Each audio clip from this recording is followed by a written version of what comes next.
ప్రార్థన చేసుకుందాము. ప్రేమగల తండ్రి, పరిశుద్ధుడైన మా దేవ, యేసు క్రీస్తు నామమున మీకు స్తుతి ఘనత చెల్లిస్తా ఉన్నాం. ప్రతి మనుషుడు తనుదాన్ని పరీక్షించుకోవాలి. ఇతరులను పరీక్ష కాదు.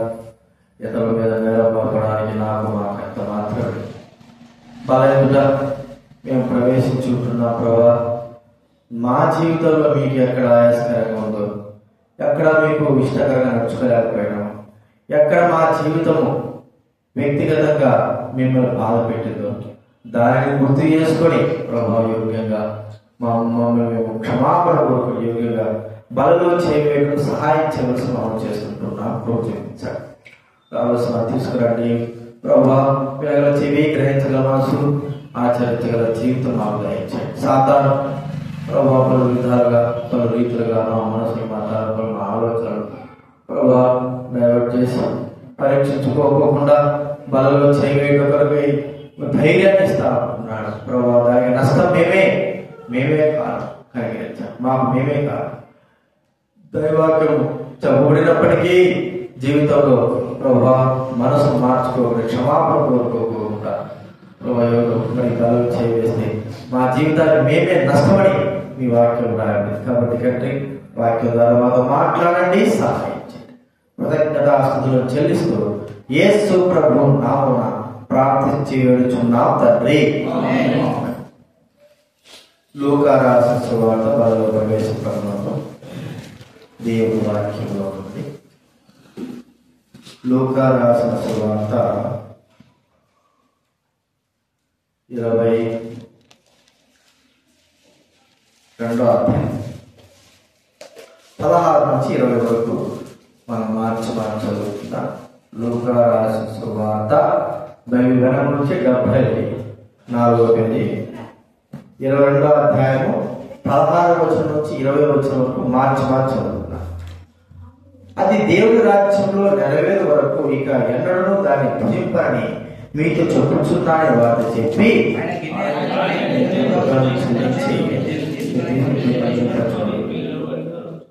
ఇక మీదట దేవుడి రాజ్యం వచ్చే వరకు నేను ద్రాక్షారసం త్రాగని మీతో చెప్పుచున్నాను. నేను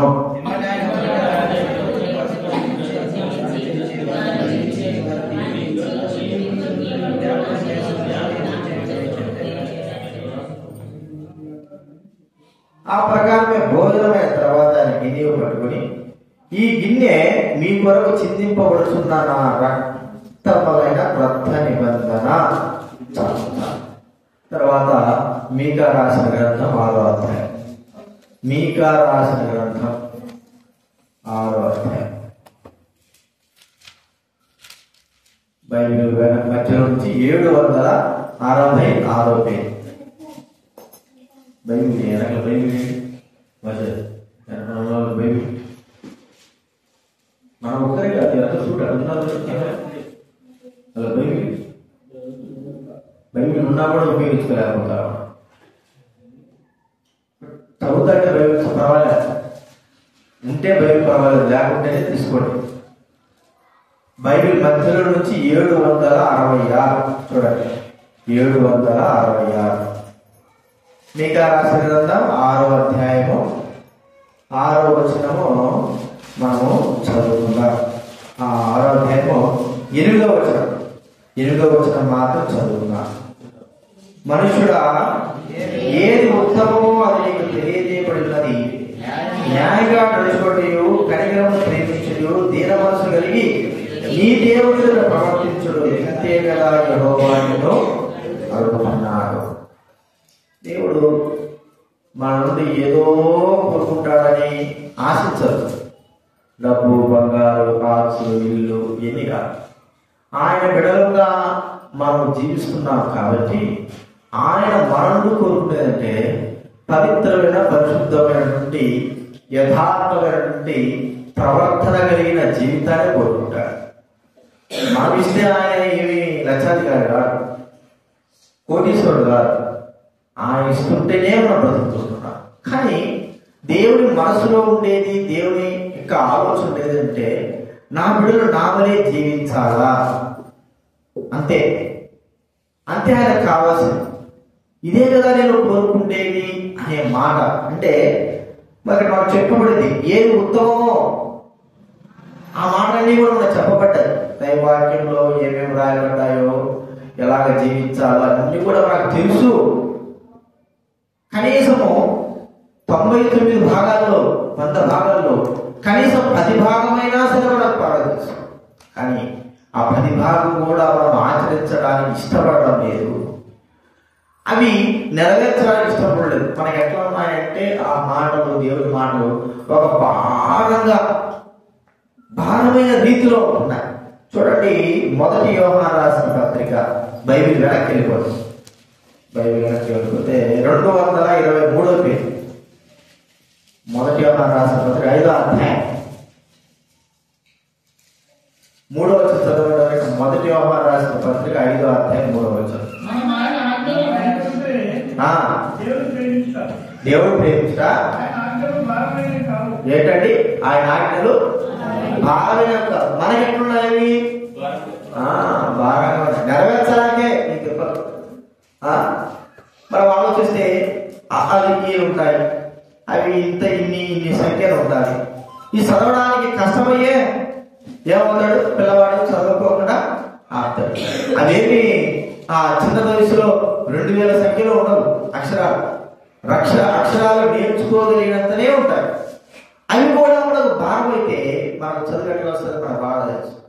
మరి దేవుడి ఆజ్ఞలు మనం అనుసరించగలిగినవే, అనుసరించలేకపోయే ఆయన ఎప్పుడు కూడా మనకు ఆజ్ఞలు ఇవ్వడం, అనుసరించేవే.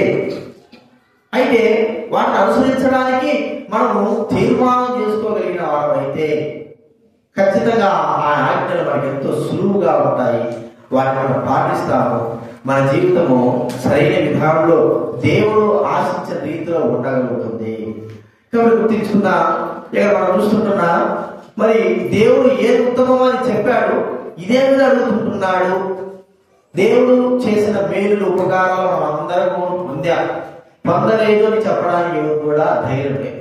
అందరం కూడా దేవుడి ఉపకారాలు పొందే, అన్ని మేలులు పొందే.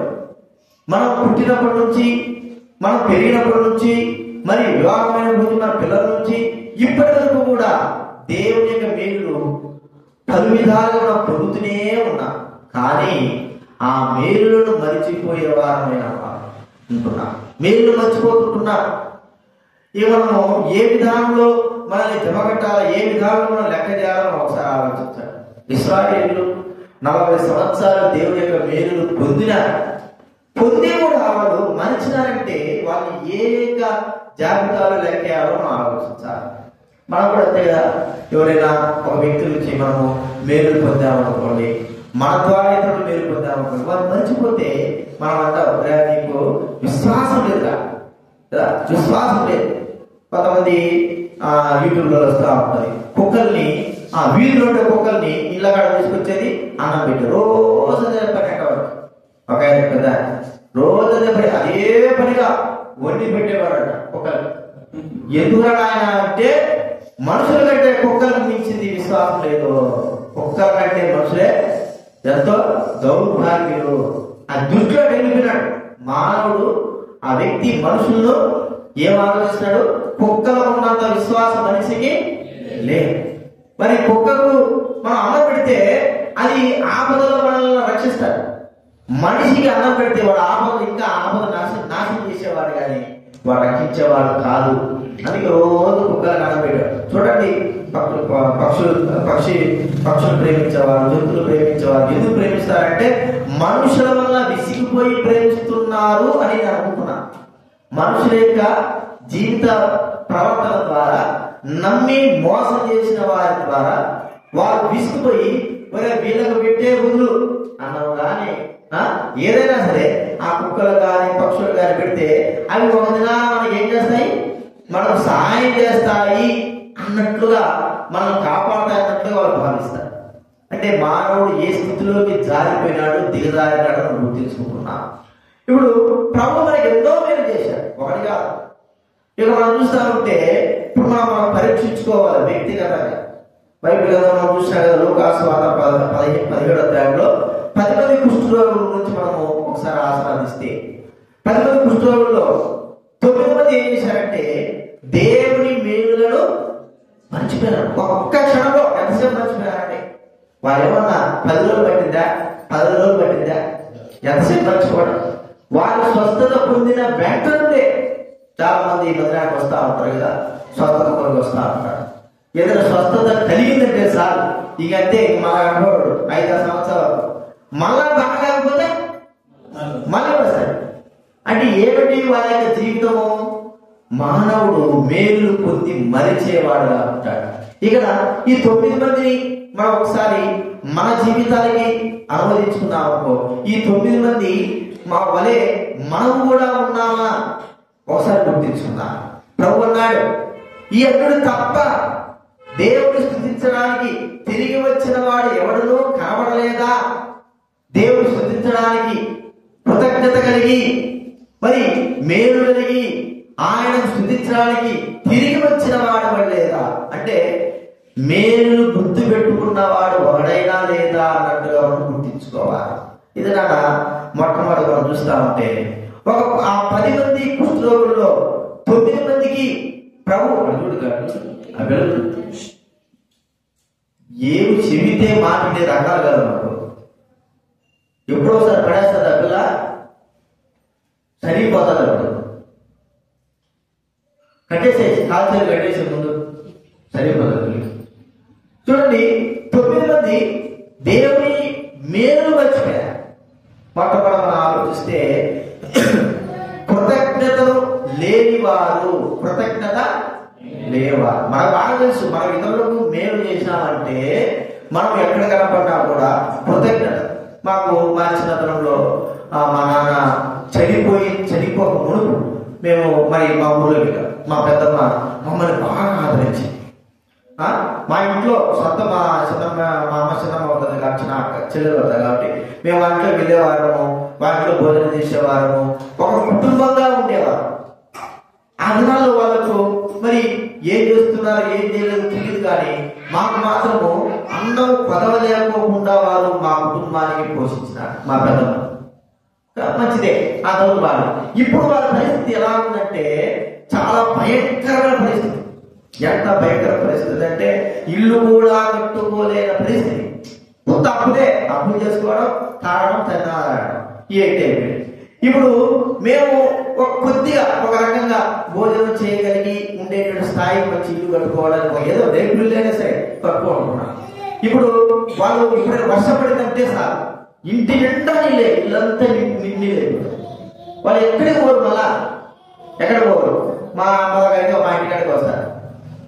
సరే వచ్చిన వాళ్ళు ఏమైనా బాగుంటారా అంటే వాళ్ళు వారి ప్రవర్తన అంటే లోకస్తులు కదా, అన్ని లేని వాళ్ళ ప్రవర్తనను ప్రవర్తిస్తుంటే మా అమ్మ కోపం వస్తారు. హై వాడి ఇంటికాడికి చెల్లిపోయి అంటారు మా అమ్మ. సరే మా అమ్మ తిన్నప్పుడు వాళ్ళు ఒక మాట అంటారు, ఏమంటారు చెప్పండి. అప్పుడు నీ కథ ఎట్టున్నావు నువ్వు, ఇప్పుడు వచ్చారా కొమ్ములు విరిగినాయా అంటారు. సరే అది ఒకటి మంచిదే. చాలా సంవత్సరాలు కూడా వాళ్ళు మా దగ్గర రావడం జరిగింది, మంచిదే. ఇప్పుడు ఇంతగా మేలు చేస్తున్నారు కదా, ఉన్నట్టుండి మా కుటుంబాన్ని ఏం చేశారంటే ఊళ్ళో తెలియజేశారు. మీకు తెలిసి చెప్పింది ఒక కేవలము ఆ డబ్బు జాతర డబ్బు లేదని ఊరంతా కూడా వేలేశారు. ఏం చేయాలి? ఊరంతా కూడా మాట్లాడకూడదు. అందులో మా పెద్దమ్మలు చిన్నమ్మలు అందరూ అంటారు. వీళ్ళేం చేసేవాళ్ళంటే మాట్లాడరు, అవసరానికి వస్తారు ఇంటికాడ మాట్లాడరు. అవసరం వచ్చినప్పుడు అవసరం తీర్చుకొని ఏం చేస్తారు? మళ్ళీ అసలు మన ఇంటికాడికి రాదు. సొంత మా తమ్ముడు పెళ్లికి రాలేదండి, అవసరాలు వచ్చి అంతా చేసేసి ఊరంతా ఉండేదని సొంత తమ్ముడు పెళ్లికి రాలేదు. ఎంత దౌర్భాగ్యం! ఇప్పుడు వారు ఇన్ని దినాలు మేలు పొందినారు కదా, ఇప్పుడు వారు ఆలోచించాలి, అని మా జీవితంలో వారు మేము పెట్టిన అన్నానికి మాకు కూడా ఎంతో మేలు చేశారు కదా అని ఆలోచన వారికి ఎంత మాత్రమో ఉండనే ఉండదు. చూడండి, మనుషులు ఎట్లా మారుతారు, ఒక్క క్షణాల్లో మనుషులు మారుతారు. అసలు నేను నమ్మడానికి వీలు లేనంత రీతిలో మనుషులు మారిపోతున్నారు. ఎట్లా మారిపోతున్నారంటే కృతజ్ఞత కూడా లేని ఆ స్థితిలో మానవులు వెళ్ళిపోతున్నారు. ఎంత దౌర్భాగ్యం! మనం కొంతమంది చూసుకుంటాం, కొంతమంది వారి జీవితంలో పొందిన మేలును బట్టి కృతజ్ఞత కలిగి ఉన్నారు. వారు మరి ఇతరులకు కూడా వారు పొందిన మేలును బట్టి వారి కుటుంబానికి మేలు చేస్తూ వచ్చారు. కొంతమంది ఏం చేశారంటే వారు పొందిన మేలుకి వారు ఎంత మాత్రం కూడా కృతజ్ఞత లేకుండా జీవిస్తూ వచ్చారు. అందులో ఒక వ్యక్తి మనం చూస్తే దావీదు గురించి మనం తెలుసుకోవచ్చు. దావీదు మరి సౌలు దగ్గర నుంచి తరబడతా ఉన్నాడు. మొదటి సమయంలో 18వ అధ్యాయానికి మనం గమనిస్తే సౌలు యొక్క కుమారుడు యోనాతాను దావీదును బహుగా ప్రేమించి ప్రాణ స్నేహితుడుగా ప్రేమించాడు. తన కష్ట సమయాల్లో దావీదుకు తోడుగా ఉన్నాడు. తను కాపాడడానికి ఎన్నో విధాలుగా సహాయపడ్డాడు. తాను మరి యోనాతాను ప్రమాణం చేస్తున్నాడు, నేను కానీ మా ఆయన చచ్చిపోతే యుద్ధంలో నువ్వు రాజు అయిపోతావు, ప్రజలు నిన్ను రాజుగా చేసుకొని ఆశపడుతుంటున్నారు, నన్ను నా కుటుంబాన్ని ఒకసారి గుర్తించుకో అని ప్రమాణం చేస్తున్నాడు. అదే రీతిలో ప్రియమైన వారరా, యోనాతాను చనిపోయినాడు, సౌలు చనిపోయినాడు, దావీదు మహారాజుగా చేయబడ్డాడు. ఆ యోనాతాను గురించి ఆలోచించవలసినంత అవసరం లేదు. సౌలు తనకు చేసినటువంటి ఆ యొక్క మోసం గాని, కుట్ర గాని, లేకపోతే హత్యా ప్రయత్నం గాని ఇవన్నీ తలుచుకుంటే సౌలు కుటుంబాన్ని ఎంత మాత్రం కూడా మేలు చేయాల్సినంత అవసరం లేదు. కానీ యోనాతాను తాను చూపినటువంటి ఆ ప్రేమ, ఆ స్నేహము, ఆ యొక్క మరి సహాయం బట్టి యోనాతాను బట్టి ఏం అంటున్నాడంటే, యోనాతాను కుటుంబము ఎవరైనా ఉన్నారా? చూడండి, సౌలు దావీదుకి ఎలా వచ్చిన ఆలోచన అంటే తాను కూడా కృతజ్ఞత కలిగిన వాడు, దేవుడు తన జీవితంలో ఎంత మేలు చేశాడో గుర్తించుకున్నవాడు. ఎక్కడి నుంచి తీసుకొచ్చాడు దావీదును? గొర్రెల దొడ్డులో నుంచి ఎక్కడ తీసుకెళ్ళాడు? మహారాజుగా చేశాడు. ఎంత గొప్ప విషయం అండి! గొర్రెల దొడ్డులో నుంచి ఆ అధికారానికి, ఆ అర్హతకు దావీదుకు సరిపోయేవాడు. అయితే దేవుడు సరిపోయేటట్టుగా చేశాడు. ఇక దేవుడు వదిలిపెట్టాడండి. దేవుడు ఎప్పుడు అధికారాడు. ప్రతిదినము కృతజ్ఞతాస్తుతులు జనుల మధ్య, అన్ని జనుల మధ్య నేను దేవుడు స్తుతి చెల్లిస్తాను. అవమానం కలిగినా దేవుడు స్తుతిస్తాను. మరి ఏ పరిస్థితులైనా సరే నా దేవుడిని గడపచ్చు. ఎందుకంటే నా పరిస్థితి ఎలా ఉండిందో దేవుడు తెలుసు. ఇప్పుడు నన్ను దేవుడు ఏ స్థితిలోకి తీసుకువెళ్ళాడో నాకు తెలుసు. ప్రజలు తెలిసిపోయి ఉండొచ్చు. ప్రజలు ఏమంటారు చెప్పండి? కొంతమంది ఇది కూడా మర్చిపోతారు. ఆ భేద స్థితిలో ఉన్నప్పుడు వాళ్ళ ఒక స్థానం పెరిగిన తర్వాత వారి స్థానాన్ని మరిచిపోయి వారు ఏం చేస్తారంటే ఇష్టం వచ్చినట్టుగా ప్రవర్తిస్తారు. అది మనకు బాగా తెలుసు. మరి వాడు ఎట్టున్నాడరా, వీడి జీవితం ఎట్టున్నాడు, ఇప్పుడు వీడు బాగా డబ్బు వచ్చేలాగా, అధికారం వచ్చేలాగా వీడు అసలు కళ్ళు మీద రాకుండా బతుకుతున్నాడు. కొంతమంది ఆ స్థితిలో వచ్చినా వాళ్ళ స్థితిని మర్చిపోకుండా తగ్గింపు కలిగిన వారుగానే ఉంటారు. ఆ స్థితి మనం మర్చిపోకోకుండా గుర్తించుకోవాలి. చూడండి, దేవుడు మనం చేసిన మేలేమిటి? ఎన్ని గొప్ప మేలు చేశాడు, ఎంత గొప్ప మేలు చేశాడు, ఎంతగా కృతజ్ఞత కలిగి ఆయన సేవించవలసిన వారంగా ఉన్నా ఈ దినాల్లో అది లేదు. దేవుడు చేసిన మేలుకి దేవుడి దగ్గర మనము కృతజ్ఞత కలిగి జీవించాలనే ఆశ తపన లేదు, ఆలోచన లేదు. దేవుడు ఎవరన్నా బతికిస్తున్నాడే, నాకు సహాయం చేస్తున్నాడే, నన్ను కాపాడుకుంటున్నాడే, నన్ను విమోచిస్తున్నాడే, నాకు ఇంతగా సహాయం చేస్తున్నాడే అనే తలపు మానవ హృదయంలో రాలేకపోతారు. చింత దాన్ని గుర్తిస్తే తాను ఎలాగా తన మరి విరోధుడు సౌలు కుటుంబాన్ని కాపాడాలనుకున్నాడంటే యోనాతాను బట్టి చేయబడిన మేలుంది. తాను మేలు పొందాడు కాబట్టి ఆ మేలుకు తగ్గట్టుగా యోనాతాను కుటుంబానికి మేలు చేయాలి. మనం ఏం మేలు చేస్తాం? మనం అంటాడున్నాం, నాకు ఏం మేలు చేయాలంటే, నువ్వు మేలు చేస్తే కదా ఇతరులకి, నువ్వు ఏదైనా మేలు చేస్తే నీకు కూడా ఏమైతుంది మేలు. ఒకవేళ మనం మేలు చేసి కూడా మనం మేలు పొందకపోతే దాన్ని బాధపడాల్సిన అవసరం లేదు. ఎందుకంటే మనం మేలు చేశామండి, గుర్తించుకోకపోతే పోనీ అని మనము సమర్థించుకోవచ్చు. కానీ మేలు చేయకపోతే నాకు ఏదో మేలు చేయాలంటే కూడా ప్రేమవాళ్ళగా ఇది మనం గుర్తించుకోగల. భౌతిక సంబంధంగానే ఒక వ్యక్తి మనం మేలు చేస్తే గుర్తించుకొని ఏదైనా సహాయం చేయాలని కోరుకుంటామే. ఆత్మ సంబంధంగా దేవుడు మనకి ఎన్ని మేలు చేశాడు. ఒక్క మాట చెప్పుకోవాలంటే మన పాపాలు క్షమించి నిత్య నరకాన్ని నుంచి మనం విమోచించి లోకం నుంచి విమోచించి పాపం నుంచి విమోచించాడు దేవుడు. ఇంతకంటే మేలు ఏ మానవుడు దొరుకుతుంది? ఆ మేలు పొందే వాళ్ళమైతే ప్రభువును మనం సేవిస్తాం. మన కంటలో ప్రాణములతో ప్రభువు మనము వెంబడిస్తాం. ఆ మేలే మన మేలు కదండి. ప్రభు ద్వారానే మేలు పొందింది. ఏ నాయకుడి ద్వారా మేలు పొందేది చెప్పండి? ఏ గొప్పవారి ద్వారా మేలు పొందాము? దేవుడి ద్వారా తప్ప ఈ లోకంలో మనుషుల ద్వారా మనం ఎటువంటి ఆత్మ సంబంధమైన మేలు మనము పొందలేదు. భౌతిక సంబంధం మేలు పొందితే వాళ్ళని రుణపడుతున్నామే. ఆత్మ సంబంధంగా దేవుడు మనం మేలు చేస్తే మనం ఎంత రుణపడి ఉండాలి. ఇంకోటి మనం ఆలోచిస్తే ఇంకో వ్యక్తి నాబాలు, మోటువాడైనటువంటి నాబాలు. ఈ వ్యక్తి చూద్దాం మొదటి సమయం గ్రంథం 24వ అధ్యాయం. ఇక్కడ 25వ అధ్యాయం 15వ వచనం చదవండి. మొదటి సమయం గ్రంథం. అయితే ఆ మనుషులు మాకెంతో ఉపకారం చేసింది కనుక వారి మధ్యలో సంచరిస్తున్నంత సేపు అపాయం గాని నష్టమైన సఫలు మేము గొర్రెలు కాయుతున్నంత సేపు వారు రాత్రి పగళ్ళు మా చుట్టూ ప్రాకారముగా ఉండిరి. చూడండి, నాబాలు ఎన్ని అక్కడ వాళ్ళందరూ పెద్ద తరం మామూలు కాదు. నాబాలు చూడండి ఎన్ని 2వ వచనంలో మాయోనందు ఆస్తి గలవాడప్పుడు కాబట్టి అతను బహుభాగ్యవంతుడు. అతనికి 3000 గొర్రెలు 1000 మేకలు. 3000 గొర్రెలు 1000 మేకలు. మంచి ఆస్తి. సరే, ఆ గొర్రెల కాపులు ఆయా ప్రాంతాలు తిరుగుతూ ఉంటే దావీదు యొక్క అనుచరులు అక్కడ తిరుగుతూ ఉన్నారు. వాళ్ళు దావీదు అనుచరులు ఏం చేశారంటే, గొర్రెల కాపాడుగా మీరు కాపాడాలా అని వారి చుట్టూ ఉంటూ వారికి సహాయం చేస్తూ వచ్చారు. ఇది అయిపోయింది.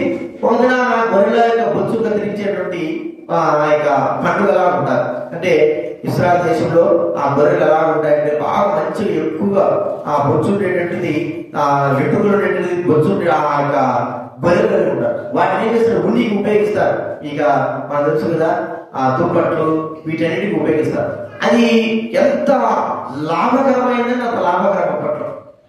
అది జరిగిస్తున్నప్పుడు ఆ గొర్రెలకు ఆ బొచ్చను తీస్తున్నప్పుడు కత్తిరిస్తున్నప్పుడు అది ఒక పండుగలాగా చేసుకుంటున్నారు. నాబాలు కూడా పండుగగా చేస్తా ఉంటే వినబడింది.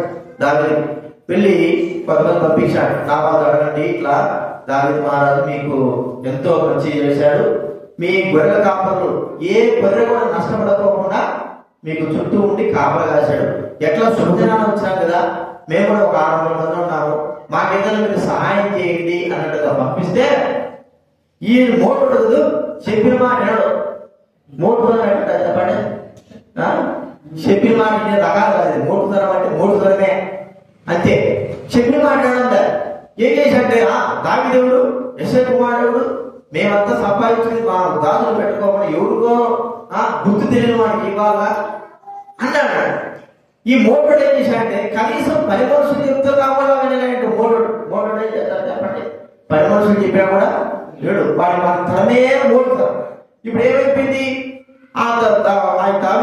నాబాల్ యొక్క దాసులు వచ్చి అభిజ్ఞతో నాబాల్ భార్య చెప్తున్నారమ్మా, ఇక మాకందరికి మేలే చేసినాడు అతను, ఎక్కడ కీడు ఒక్క గొర్రె కూడా మేము పోగొట్టుకోలేదు.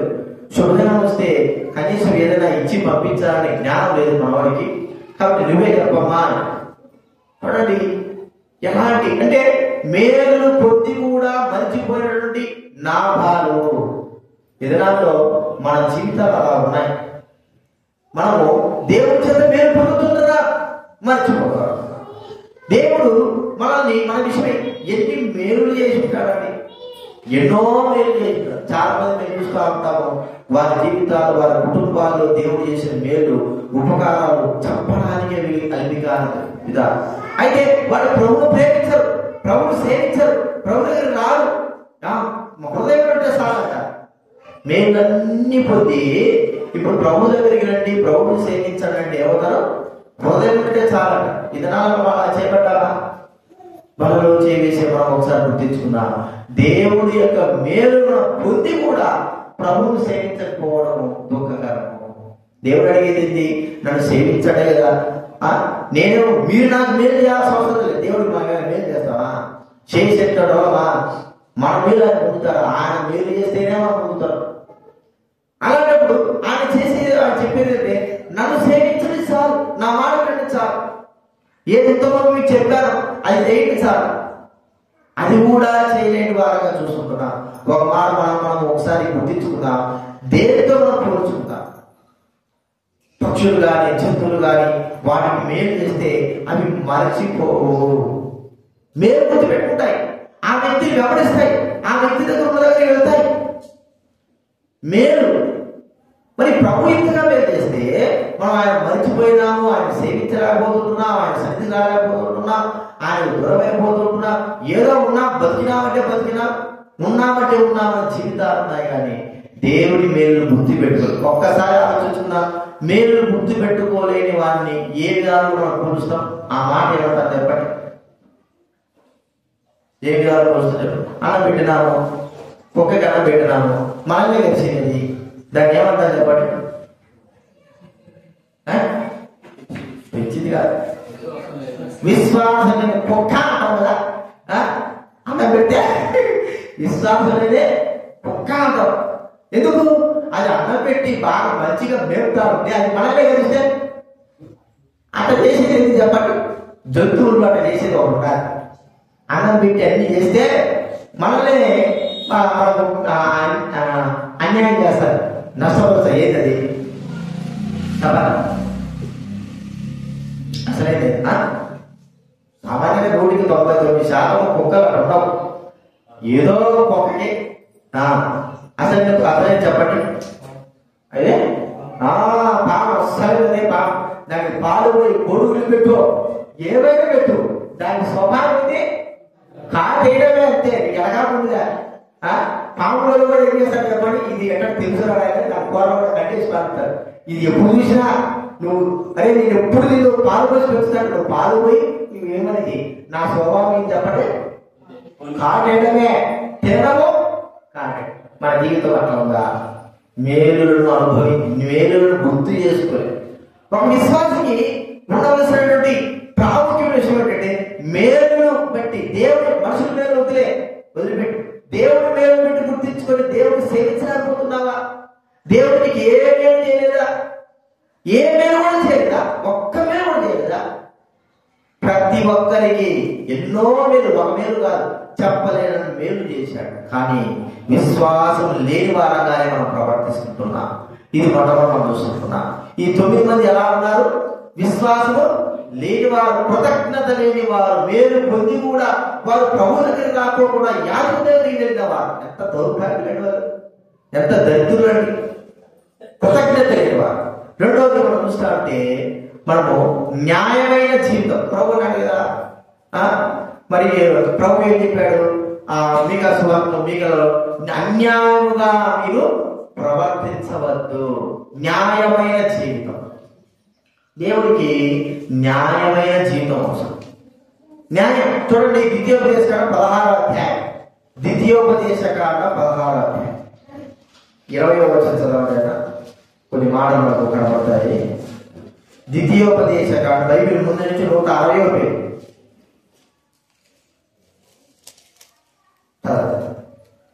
20వ అధ్యాయంలో చూడండి, 162వ పేరు. 16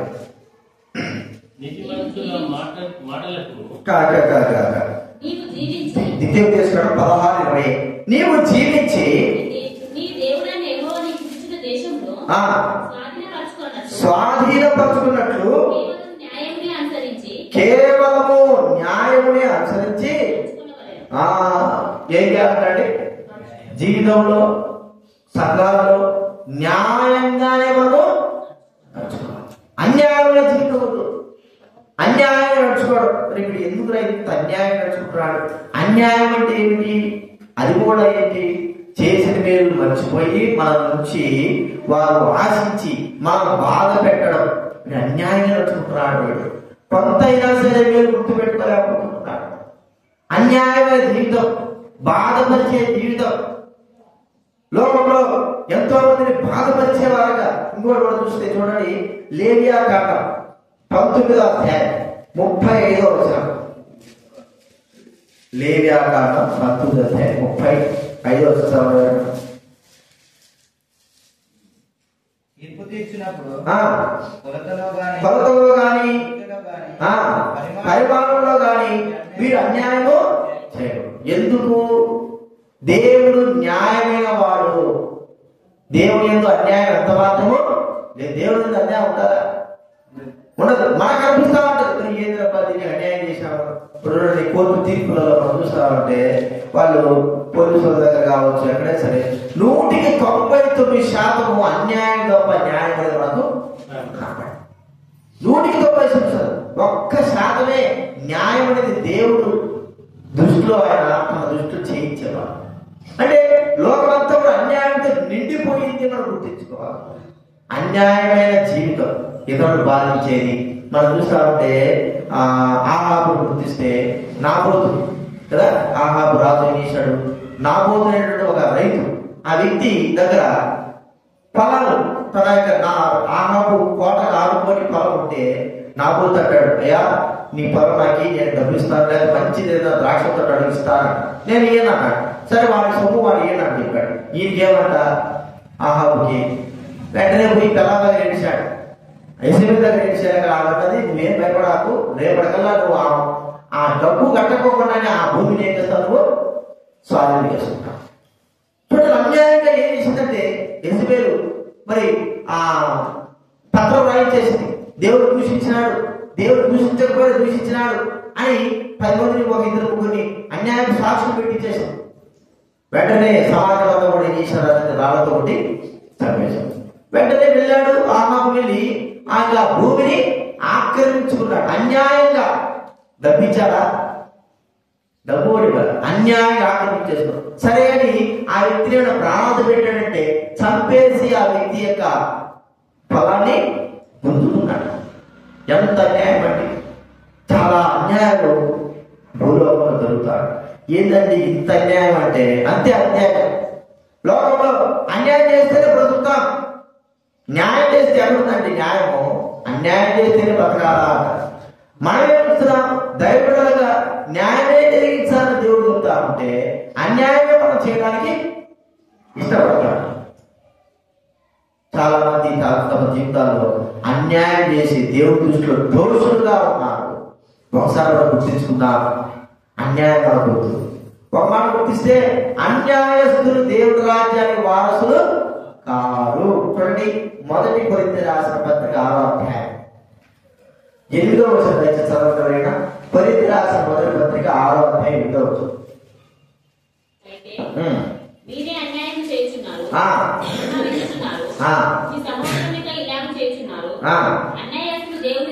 చూడండి, అన్యాయస్తులు దేని వారసులు కాదండి? మనకు అన్యాయం జరిగినా పర్వాలే, మనకు అన్యాయం జరిగినా పర్వాలేదండి. మనము కానీ ఇతరులకు అన్యాయము చేయకూడదు.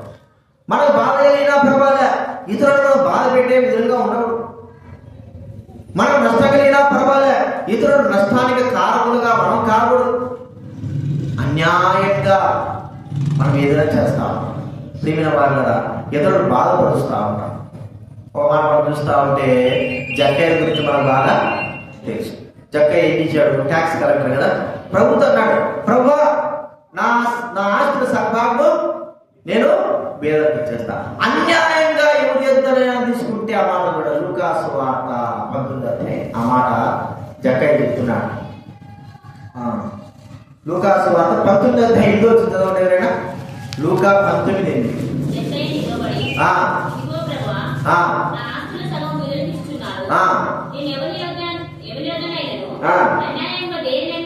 అన్యాయముగా దేనినైనా తీసుకునేను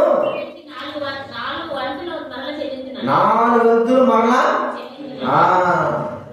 చూడండి. 4 వంతులు అన్యాయంగా ఏదైనా తీసుకుంటే, నేను లాక్కుంటే 4 గంటలు చెల్లిస్తాను. ఏం మాట అండి, మనం చేయగలం అట్లా? అన్యాయంగా ఇతరులకు బాధ కలిగించి అన్యాయంగా వాళ్ళు చేసినప్పుడు మన మనసు కూడా అంటాడు, మరి ఇది అన్యాయం కదా, నువ్వు చేసిన అన్యాయమే. మరి మనసుతో అంటా, మనం కూడా హృదయంతో మనసు అంటాం, అందరూ చేసినప్పుడు నేను చేస్తే తప్పేమో, అందరు చేస్తే నేను చేస్తే తప్పేముంది. సరే అందరు చేయకపోయినా పర్వాలేదు, నాకు చేశారు కాబట్టి నేను కూడా వాళ్ళకి అన్యాయం చేస్తాను. ఎంత దౌర్భాగ్యస్థితి అండి. ప్రభు అంటున్నాడు, అన్యాయమే నువ్వు చేస్తున్నావు, న్యాయం చేయాలి. ప్రభు న్యాయం చేయడం ఇష్టమైన. అన్యాయం చేసేవారు ఎప్పుడు కూడా దేవుడి రాజ్యానికి వారసులు కాదే కాదే. ఏ విధానంలో అన్యాయంగా ప్రవర్తిస్తుంటున్నా, అన్యాయంగా చేస్తుంటున్నాం. ఒక మాట చెప్పుకోవాలంటే మనం కూడా దేవుడి సంఘ విషయంలో అన్యాయమే చేస్తున్నామని అనుకోవాలి. ఏమిటి? దేవుడు మనకి ఎన్నో మేలు చేశాడు, మరి దేవుడు నువ్వేం మేలు చేశావు? దేవుడు మనకి ఎంతో సాయం చేశాడు, దేవుడు నువ్వే సాయం చేస్తున్నావు? దేవుడు మన సాయం పొందినో కాదు దేవుడు. మరి దేవుడు నీకు ఎంతో సహాయపడ్డాడు కదా, ఆయన నీ విషయంలో నువ్వు ఆయనకి ఎలాగా మరి ఉపయోగపడుతుంటున్నావు? ఇది అన్యాయం కాదా? మరి ఇంత అన్యాయం అరా అంటాడు కదా, ఇంత అన్యాయం చేస్తాడు ఎవడైనా? చూడండి, మన జీవితంలో ఒకరికొకరు మరి సంఘ విషయంలో లేదా ఒకవేళ లోక విషయంలో అన్యాయంగా ప్రవర్తిస్తుంటున్నామా? వద్దు. నష్టమైనా పర్వాలే, 10 రూపాయలు పోతుందా, 100 రూపాయలు పోతుందా, 1,00,000 రూపాయలు పోతుందా, ఎంత నష్టమైనా పర్వాలే, అన్యాయం మాత్రం మనము చెయ్యలే.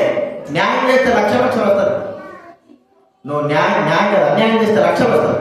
న్యాయం చేస్తే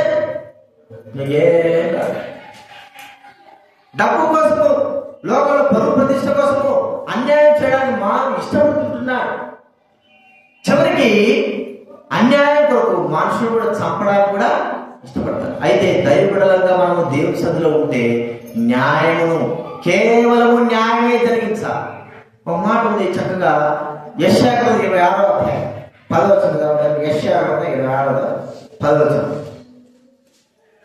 యెషయా గ్రంథం 26వ వచనం. వారు నీతిని నేర్చుకోరు, యెహోవా మహాత్మ్యమును ఆలోచింపక ఏం చేస్తారు చెప్పండి? అన్యాయమే చేస్తారు. న్యాయం లేదు. వారిని మందిరంలో తీసుకొచ్చి పెట్టినా, 3 పూట్ల అన్నం పెట్టినా పాములాగా కాటు వేసేదే కానీ న్యాయం ఎంత మాత్రం అంత దౌర్భాగ్యం. ప్రభువుకు తెలుసు మనిషి హృదయాలు. మనిషి ఏమంటాం, అయ్యో పేమ అనుకుంటాం. ఒకసారి సభ్యులు కూడా ఆయన సాక్షి చెప్తూ వచ్చాడు. బక్సింగ్ గారు తరబిదులు ఉంటే ఒకడెవడో వచ్చాడు, అయ్యా రాత్రి పడుకుని పోతాను నేను ఉదయం అంటే బక్సింగ్ గారు అడగాలి. అడగ ఎవరైనా అడగాల్సింది కదా. సరే అడిగితే ఆయన అంట, లేదు పంపించేవాడు అంట. సరే ఆయన పంపించమంటే ఏం చెప్పాలి? నోరు చూసుకొని పంపించాల్సింది. ఈయన ఏం చేశాడంటే ఇంకా దయా జాలి గుండె కలిగినని ఆయన అంటాడులే, సరే నువ్వు పోయి పడుకోరప్పారని పడుకోబెట్టాడు. ఆయన రూమ్ పడుకోబెట్టుకున్నాడు. 5 గంటలకు వేసి చూస్తే బస్సు లేదు, వాచి లేదు, ఏమేమి లేవంటే అంత షూటింగ్ చేసుకున్నాడు. ఏం చేశాడు? జబ్బు దేవాడు. అర్థమైందా? ఇప్పుడు ఆ న్యాయంగా అంటే వాడు ఏం చేశాడు? దేవుని మందిరంలోకి వచ్చి కూడా వాడు బుద్ధి ఏం చేసుకోలేకపోయాడు. రాత్రి రోడ్డు మీద పోలీసులు తంతారు నన్ను, ఎక్కడ దిక్కు లేకుంటే నన్ను ఏం చేశాడు? దేవుని మందిరంలో ఆయన పెద్ద ఆయన వద్దన్న కూడా పడుకోబెడితే ఈ వ్యక్తికి నేనేం చేయాలి? కనీసం వ్యక్తిని తీసుకోపోయినా పక్కన తీసుకోపోవాలి కదా. ఏ వ్యక్తి అయితే పడుకోబెట్టాడు ఆ వ్యక్తి సొంతంగా తీసుకోపోయా ఇప్పుడు ఎట్టుందో మేలు చేస్తే ఎట్లా వచ్చింది? కీడు వచ్చింది. అంతేనా?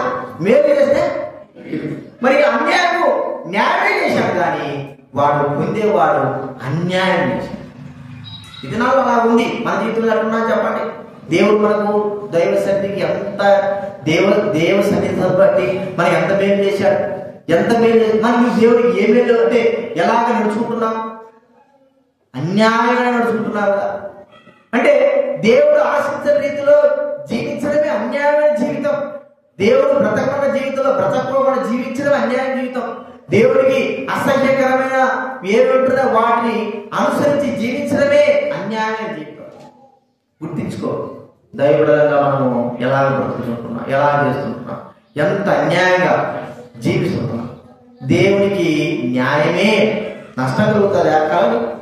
బాధ కలుగుతుందా? కాదు. ఏమైనా సరే న్యాయమే మనకు అవసరం. ఒక దినాన్ని న్యాయం మనకు ఖచ్చితంగా న్యాయం చేస్తుంది. న్యాయం ఎప్పటికీ న్యాయంగా ఉంటుంది. నువ్వు నిలబడగలిగితే. ఇంకా అన్యాయంగా అలవాటు అయిపోయిందనుకో, ఇక అట్టే పోతాం. అది నీకు దేవుడు బిడ్డ లేదు, ఎవరు లేదు, అందరికీ ఏం చేస్తుంటాం? అన్యాయమే చేస్తూనే పోతాం. కాబట్టి రెండోది చూస్తే న్యాయమైన జీవితం ప్రభుకు కావాలి. కనీసము ఈ 9 మంది కొద్దిగా ఆలోచన ఉంటుందా?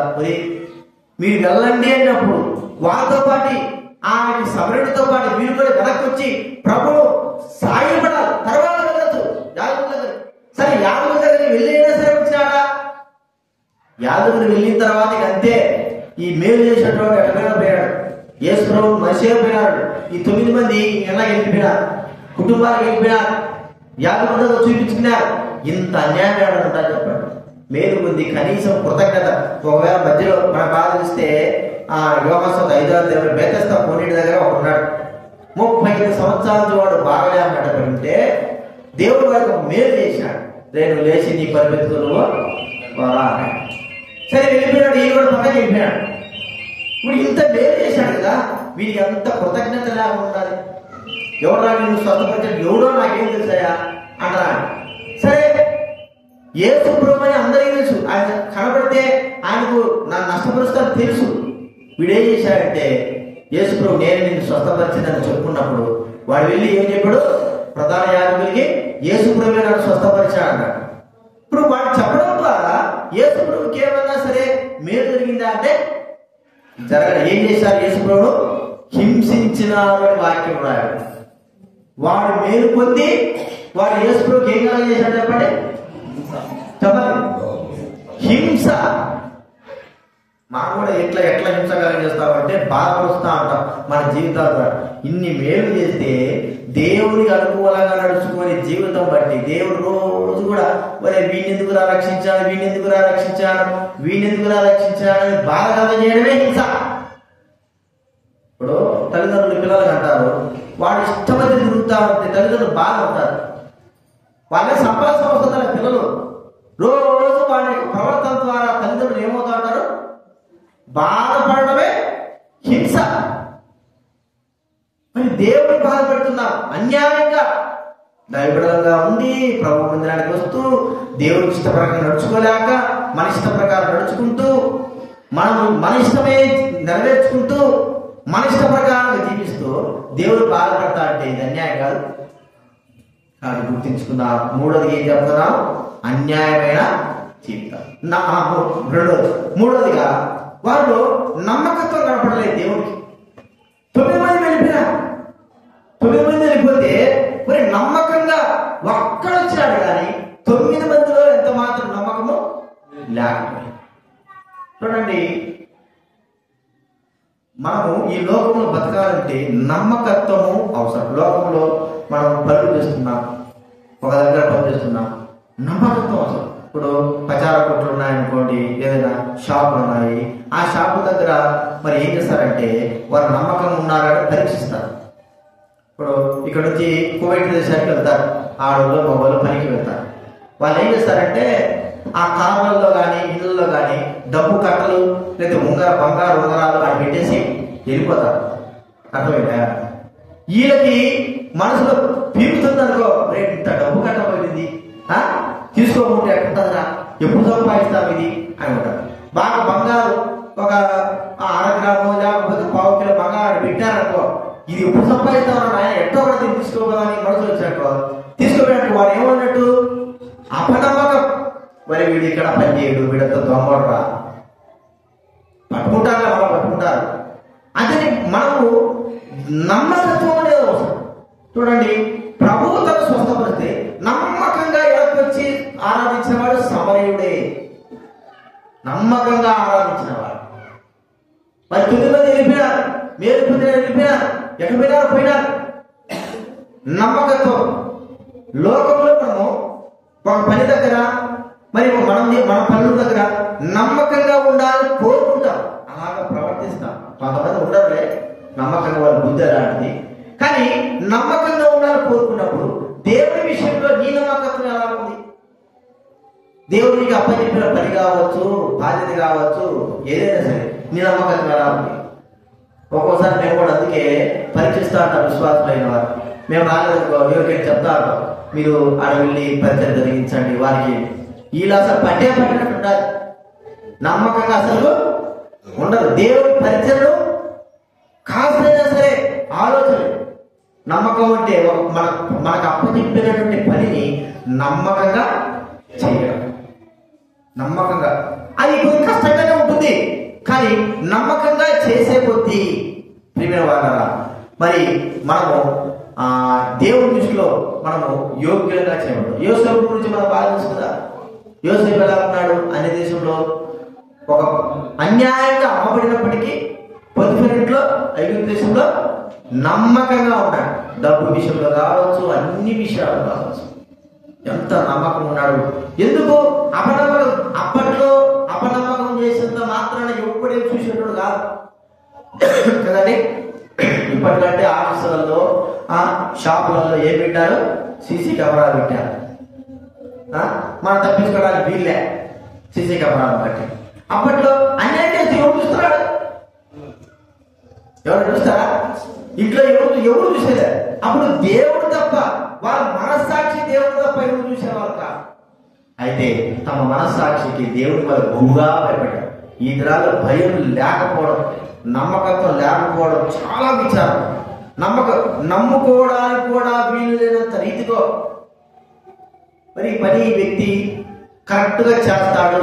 ఇక నాకు అవసరం లేదు. మనం డ్రైవింగ్ కూర్చుంటాం అనుకోండి, ఎవరైనా డ్రైవింగ్ కూర్చుంటే మనం ఏం చేస్తాము? హాయిగా నిలబడతాం. ఎందుకు? కాబట్టి డ్రైవర్ పని నమ్మకం. వాళ్ళు ఒక్కోసారి బుద్ధినాడని తెలిసిందనుకో, ఇక ఎక్కడ వస్తుందా? ముందు కూర్చుంటే చెప్పండి. నాకు అంటే ఉదయం పూట 100% నిలరాదు. ఎందుకంటే వీడు ఎట్ట చేస్తాడో ఏంటో దగ్గర ఒక్కోసారి దగ్గర పోతాడు, ఉద్దేశాలు పోతా అంటారు, అసలు నిలరాదు. ఇక మనిషిని బట్టి సర్లేపోని ఈ వ్యక్తి బాగానే ఉన్నాడు అన్నప్పుడు మాత్రమే. నా బైక్ ఏం సరే మీరు గుర్తు పెట్టుకోనండి, 3 చక్రాలు అయినప్పుడు నేను ఎవరికి అసలు ఎనక కూర్చొనియడమే కానీ ముందు మాత్రం ఎవరు కూర్చొనియడం. ఎందుకంటే నేను చూసినప్పుడల్లా యువతను గుర్తారా అనిపించేది. అంటే అలా సిచ్యువేషన్ వెనకలు ఎదుర్కొన్నాడు అంటే అనిపిస్తుందిలే, కానీ నాకు ఇతరులకు ఇవ్వడానికి ఇష్టపడదు. ఏమో ఏం చేస్తానేమో కొంత ఒకవేళ నేనే నాతో గుర్తుకునే కదా పర్వాలేదు, కానీ ఇతరులకు మాత్రం నష్టము కలగజేయకూడదు. చూడండి, నమ్మకత్వం అనేది మనలో కానీ ఉంటే ఇతరులు ఏం చేస్తారంటే నిద్రపోతారు. డ్రైవర్లు కానీ మంచి మంచి డ్రైవర్స్ ఉంటే నిద్రపోతారు. వాడు ఇటీవల గుద్దినాడు, ఇటు చేశాడంటే వాడికి అప్పచెప్పు. నమ్మకత్వం. మరి నీలో నమ్మకత్వం దైవికంగా ఏం నమ్మకత్వం చెప్పండి. ఒక్క నమ్మకత్వం ప్రదర్శిస్తాం. దేవుని మందిరంలో ఈ పని చేయనప్పుడు నమ్మకంగా ఆ పనిని పరిపూర్ణంగా చేస్తామా? లాస్ట్ చేస్తామా? మళ్ళీ వచ్చి ఇది చేసుకోవాలా చెప్పకోకుండానే మనం చేయగలమా? ఏదైనా సరే, ఏ కార్యమైనా సరే ప్రభు మందిరంలో ఎప్పటికీ మనం నమ్మకంగా ఉండలేము. ఎందుకో మరి నాకు అర్థం కాదు. దేవుడు లోకంలో చెప్పు మాత్రము ఎంత నమ్మకంగా నేను నమ్మకస్తుడున్నాను చూపించుకోవడానికి మాత్రం మనము ఎంతగా చేస్తామో చెప్పలేనంత విధంగా చేస్తాం. ప్రభు మందిరం దగ్గర మన నమ్మకత్వం దేవుని మందిరంలో ఉంటే పక్క కూడా ఉంటుంది. దేవుని మందిరం లేకపోతే పక్కన కూడా ఉండదు. వాళ్ళు గుర్తు పెట్టుకున్నాను, ఎంత నమ్మకంగా ఉన్నా కుటుంబంలో, ఇంటిలో, పిల్లల దగ్గర ఎట్లాగైనా సరే నమ్మకంగా జీవించాలి. ఈ పని అప్పచెప్పినప్పుడు, ఈ కార్యం అప్పచెప్పినప్పుడు సంపూర్ణంగా చేస్తారు. ఇక నాకు భయం లేదు, నేను అప్పచెప్పచ్చు అనే నమ్మకం మన హృదయాలు ఎప్పుడైతే ఉండగలుగుతుందో అదే దేవుడు మన నుంచి కూడా కోరుకుంది. కనీసం ఆ 9 మందిలో ఒక్కడైనా సరే నమ్మకంగా ఎడకు వచ్చి ఆరాధించుంటే బాగుంది. కానీ ఒక్కడే వచ్చాడు నమ్మకం ఆరాధించడానికి, ప్రభువు స్తుతించడానికి ఒక్కడు ఎడకు వచ్చాడు. సరే మీరు పోయినారు, యాగం జరుపుతున్నారు, కనీసం ఒక్కడే వచ్చాడంటే ఒకడు కూడా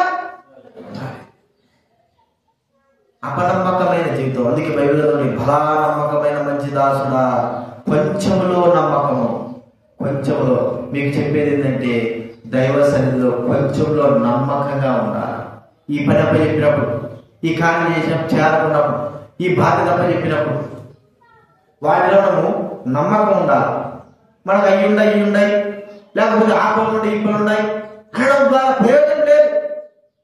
ఎన్ని పనులున్నా ఏం చేసినా కూడా మన కుటుంబం విషయమే నమ్మకంగా ఉంటామే, దేవుని మందిర విషయమే మనం ఎంత నమ్మకంగా ఉంటున్నాం. బాధ్యత లేకుండా ప్రవర్తిస్తూ ఉంటాం. చెప్పిన దాన్ని మనం ఎంత మాత్రం కూడా చెయ్యం.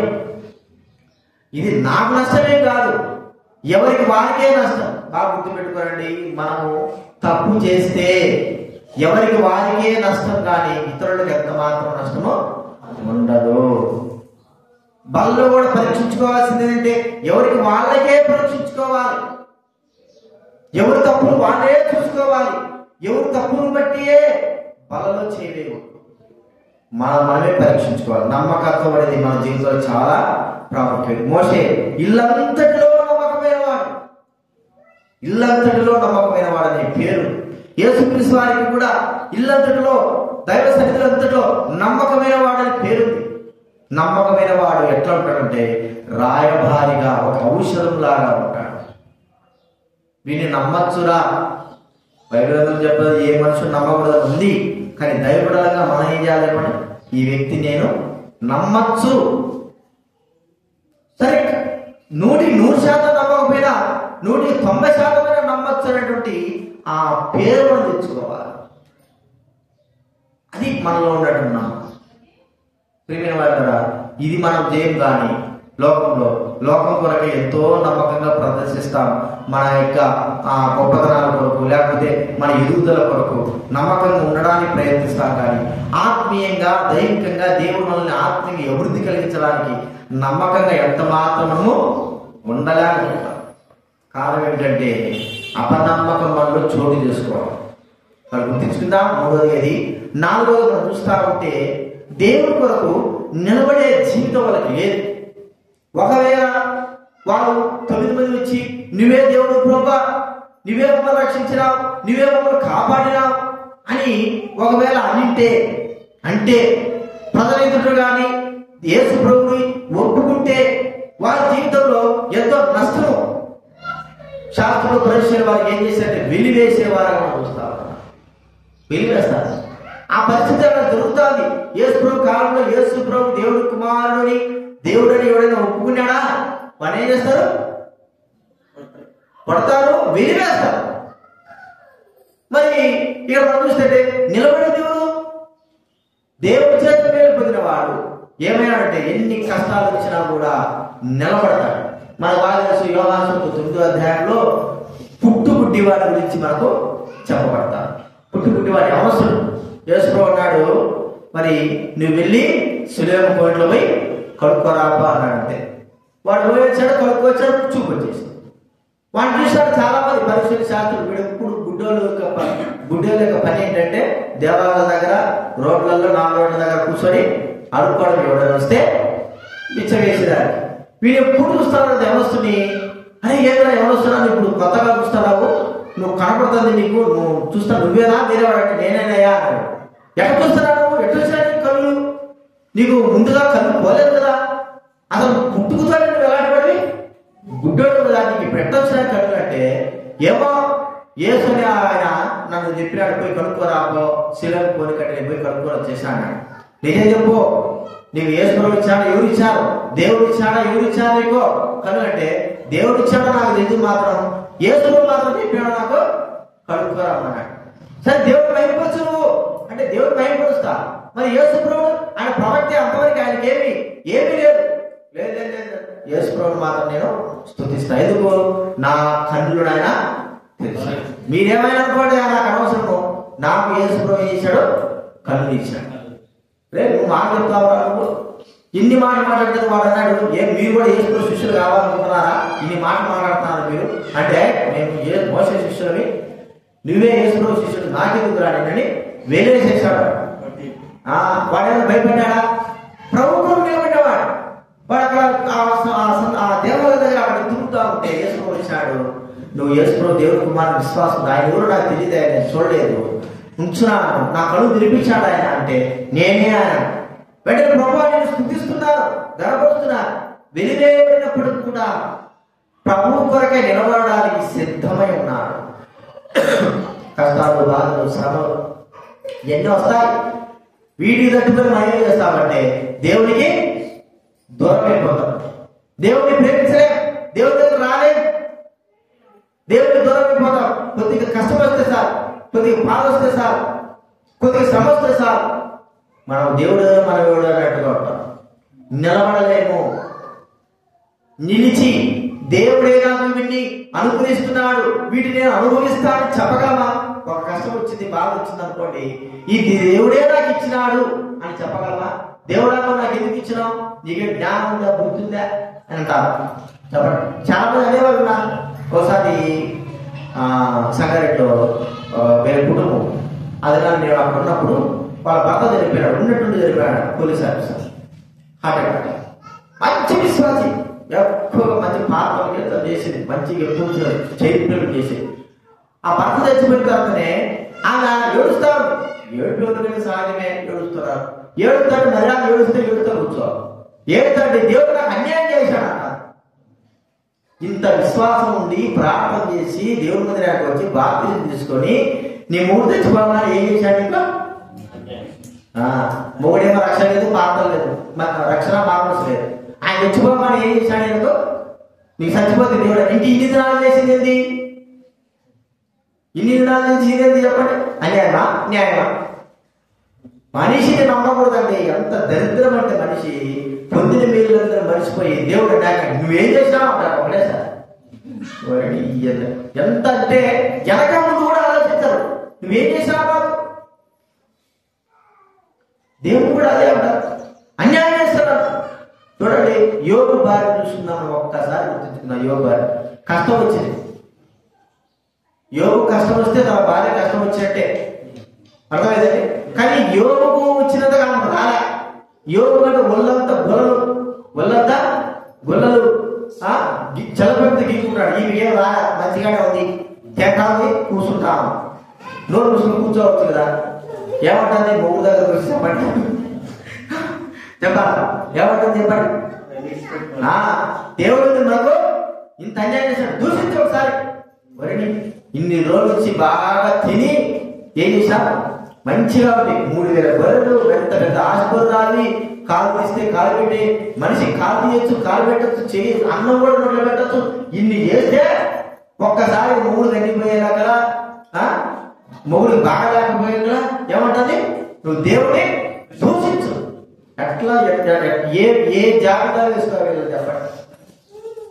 మనం కూడా కొద్ది కష్టం వస్తే సార్, దేవుడు నాకేం చేశాడు, దేవుడు నాకేమేం చేశాడు. కష్టానికి బాధలు తట్టుకోలేడు నువ్వే దేవుడు బిడ్డవాడి. కష్టం లేదు, బాధ లేదు, కష్టానికి బాధలు తట్టుకోలేకపోతే ఇది దేవుడు బిడ్డలు అనిపించుకోవడానికి వేస్ట్. ఎంతమంది ఎన్ని కష్టాలు ఉన్నా కూడా దేవుణ్ణి వారు దేవుడి కూడా నిలబడ్డారు. దేవుడు కూడా నిలబడ్డారు. దేవుడి మీద రమ్మంటేనే కష్టం, వేరే కష్టం లేదు. కష్టం ఏం చెప్పండి? దేవుడి మీద రమ్మంటేనే కష్టం, అంత నుంచి పెద్ద కష్టం ఏం లే. అది ఆ మాట అడగకపోతే సంతోషం, గొప్ప లాభం. గుర్తించుకున్నా, దేవుడి కొరకు నిలబడేవాడు కావాలి. ఊరికే వచ్చిపోయేవాడు, లేకపోతే దేనికి పనికిరానివాడు అవసరం. మనము ఒక వ్యాపారం చేస్తున్నాము, వ్యాపారం చేస్తున్నప్పుడు మామిడి పండు కావచ్చు, సపోటా పండు కావచ్చు అమ్ముతున్నాము. అవి కొనేటప్పుడు మనం మంచి వాటిని కొంటాం కదండి, అవసరమైన వాటిని కొంటాం. మామిడి పళ్ళ మండి ఉంటారు, మీరు చూసింటారు. మామిడి పళ్ళు కుప్పలు వస్తుంటారు. ఈ మండిలో ఎన్నో ఉంటాయి.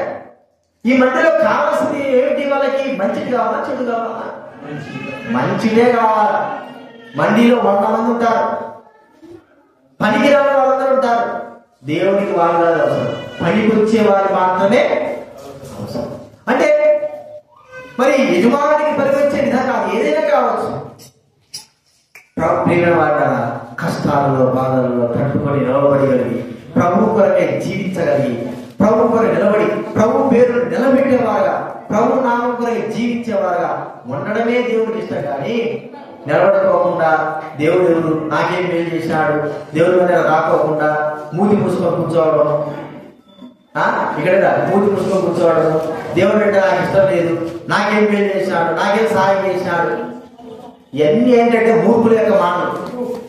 మూర్ఖులకు మేము ఎందుకు చెప్పమంటే ఒక డైరెక్ట్ చెప్పచ్చు, మూర్ఖులకు మాటలు ఇట్లాంటి చెప్పచ్చు. కానీ దాన్ని కూడా మనం తప్పైపోతాం. ఎందుకు మరి చెప్పాల్సిన అవసరం లేదు. కష్టాలలో ప్రభు కొరకై నిలబడిన వాడే అపోస్తలుడైన పౌలు జీవితంలో మనం గమనిస్తే ఎన్ని శ్రమలు, ఎన్ని కష్టాలు, ఎన్ని బాధలు, మరణాంత వరకు వెళ్ళి కూడా తాను నిలబడగలుగుతూ వచ్చాడు. ప్రభువు దూషించిన వాడుగా, దూషించేటట్లుగా జీవించిన వాడు కాదు, నీకు ప్రయోజనమైన వాడు కాదు. ఒక విశ్వాసిగా ప్రభు కొరకై నిలబడాలి, అది ప్రాముఖ్యమైనది. నిలబడగలగడం అనేది చాలా ప్రాముఖ్యమైనది. కష్టాల్లో నిలబడకపోతే ఇంకెప్పుడు నిలబడతావు? సుఖాలు నిలబడతావా? సుఖాలు అందరూ వస్తారు. కష్టంలో నిలబడిన వాడే అసలైన వ్యక్తి. మనకున్న కష్టాలు ప్రభు కొరకై నిలబడాల. అలాంటి జీవితం ఉందా? అది ప్రభువుకు సంతోషపరిచే జీవితం, ప్రభువును ఆనందపరిచే జీవితం. ఒకవేళ 9 మంది యేసు ప్రభువు నుంచి ప్రభు నువ్వే దేవుడు అంటే ఏమో 9 మందిని విరివేస్తారనే ఆలోచన మన హృదయంలో ఉండొచ్చేమో, లేకపోతే ఏ విధంగా అనుకున్నారేమో. వాళ్ళు ఏ విధంగా అనుకుని ప్రభు దగ్గరికి వెనక్కి రాలేకపోయాడు. ఈ సమరయుడు వాళ్ళు ఏం చేశాడు చెప్పండి? వెనక్కి వచ్చాడు. ప్రభు నువ్వే దేవుడివి, దేవుడు కృతజ్ఞత తెలుస్తున్నాడు. నువ్వే దేవుడు, అక్కడికి ఎందుకయ్యా, ఇక్కడే నువ్వే ఉన్నావు దేవుడి, నువ్వే ఇక్కడ స్వర్గపరిచినావు. అదే మాట అన్యులు కానీ లేదా శాస్త్రులు, పరిశీలు, యాగులు కానీ వింటే ఏం చేస్తారు? ఈ యొక్క వ్యక్తిని వెలివేసేవారు. నువ్వు వెలివేసినా సరే, వెలివేయకపోయినా సరే నాకు ఈయన మేలు చేశాడు, కాబట్టి ఈయన కొరకే నేను జీవిస్తాను. ఆ పుట్టుకుని వాడు అలాగే జీవించాడు. ఏమైనా సరే కానీ నేను ఇలాగే జీవిస్తాను, ఆయన నాకు కావాలి. కష్టం వచ్చింది, బాధ వచ్చింది, అంతే, కొన్ని రోజులు శ్రమ, తర్వాత ప్రభు కొరకే జీవిస్తూ వచ్చాడు. ఇది మనం గుర్తించుకొని ఈ 4 విషయాలు, ఈ కృతజ్ఞత లేనటువంటి 9 మంది గురించి మనం గుర్తిస్తే, కృతజ్ఞత లేని జీవితం, మేలు పొంది కూడా మరి మేలు పొంది కూడా వారు ఎంత మాత్రం కృతజ్ఞతగా ఉన్న జీవితం, న్యాయంగా అన్యాయంగా జీవించిన, అన్యాయంగా కాస్తంత కూడా న్యాయం, అంత మాత్రం కాదు నమ్మకమైన జీవితం వల్ల లేదు. నమ్మకమైన వారు సంఘాల్లో ఉండి కూడా గర్భమే, నమ్మకంగా లేనివారు. నమ్మకమైన వారే ఒక్కడుంటే చాలు, నమ్మకంగా ఒక్కడుంటే చాలు, నమ్మకంగా ఉండాలని దేవుడు చెప్తున్నాడు. మనం అపనమ్మకం ఉంటారు. చూడండి, ఒక షాపులో 100 మంది మేము పెట్టుకుని ఒక్కరు అపనమ్మకం ఉంటే చాలు, ఆ షాప్ అంటే ఏమంటారు? గొల్ల కదా, ఒక్కడుంటే చాలు, ఒక్క దమ్మంటే చాలు, అంత గొల్లేదు. మరి సంఘంలో అపనమ్మకంగా మనం ఒక్కరినామంటే చాలు, సంఘం అంతా కూడా పాడు, దేవుడికి అవమానం కలిగిన జీవితం ఉంటారు. ఇప్పుడు మన జీవితం ద్వారా మనకేం నష్టం కాదు, కానీ దేవుడి నామానికి అవమానం. అంత మాత్రం దేవుడి కొరకు నిలబడేవారు కావాలి. కష్టాలు వచ్చిన, బాధలు వచ్చిన నిలదొక్కున్న వారు కావాలి. ఊరికి పడిపోయేవారు కాదు, దేవుడిని అవమానపరిచేవారు కాదు, దేవుడిని బాధపెట్టేవారు కాదు. దేవుడు కావాలి నిలబడేవారు. అందుకే ప్రభు నాడు గింజలను, పొట్టుల గురించి బాగా స్పష్టంగా చెప్తున్నాడు. ఆయన చేతులు ఏమున్నట? చాట ఉంది. ఏం చేస్తాడు? చాటతో చెరుగుతాడు. గింజలన్నీ బయటగా మరి ఉంటాయి, పొట్టు ఏమైపోతుంది చెప్పండి? బయటికి పోదాం. మరి మనం గింజలమా పొట్టుమా ఒకసారి గుర్తించుకోవాలి. పొట్టు అయితే ఎగిరిపోతాం, గింజలైతే ఉపయోగపడతాం. ఈ విషయాన్ని జ్ఞాపకం పెట్టుకొని మన జీవిత ప్రభు కల్పించిన ప్రార్థనను చేస్తున్నాం.